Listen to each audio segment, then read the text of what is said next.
जड़े व्यक्ति किपरि निजर आत्मिक जीवन संपूर्ण परिष्कार रखिपार निजर शक्ति निजर बुद्धि निजर ज्ञान द्वारा जड़े व्यक्ति आत्मिक जीवन को सूची एवं पवित्र रखिपार ना परिष्कार रखिपार ना किंतु परमेश्वर वाक्य द्वारा ताहा परिष्कार रखिपार। प्रथम विषय आम मैंने प्रत्येक दिन परमेश्वर वाक्य को निज हृदय रे संचय कर रखू जो द्वारा कि आम मैंने निजर आत्मिक जीवन को परिष्कार रखिपार। गीत संहिता 119:11 लिखा जाए मुझेपरी तुम विरुद्ध रे पाप न करे एथिपाई मु आपणा हृदय मध्य तुम्हर वाक्य संचय करी रखिअछि। द्वितीय विषय आम मैंने प्रत्येक समय सावधान रहू परमेश्वर वाक्य अनुसार निजको गढ़िया पाए परमेश्वर वाक्य अनुसार निजको आग को बढ़ाया पाए आम मैंने सतर्क रहू ताहा आम मानू संपूर्ण भाव में आत्मिक जीवन में परिष्कार रखिपार।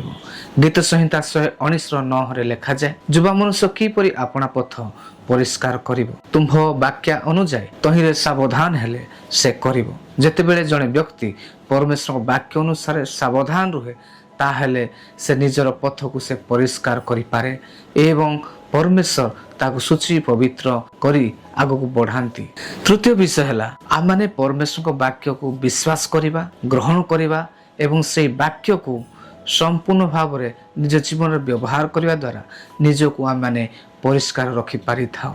जहन लिखित सुसमाचार 15:3 प्रभु श्रीकृष्ण कहउछंती मु तो मानकु जे समस्त वाक्य कहि अछि सेथि जोगु तुई माने परिष्कृत होई सारी अछ। अर्थात आम माने जेतेबेले प्रभुंकर वाक्य को निजर करू एवं आम जीवन रे से वाक्य अनुसार निजको गढ़ी थाओ आम से वाक्य को ध्यान करू पालन करू एवं विश्वास करू ग्रहण करू से समय परमेश्वर वाक्य आम मान को संपूर्ण परिष्कार रखिपारि थाए। यही तीनोटी विषय आप मन रखंतु एवं निजको परिष्कार रखंतु आम माने प्रत्येक परमेश्वर को महिमा पाए आत्मिक जीवन में परिष्कृत हेउ एवं ताहांको गौरव पाए एही जगत रे बंचु।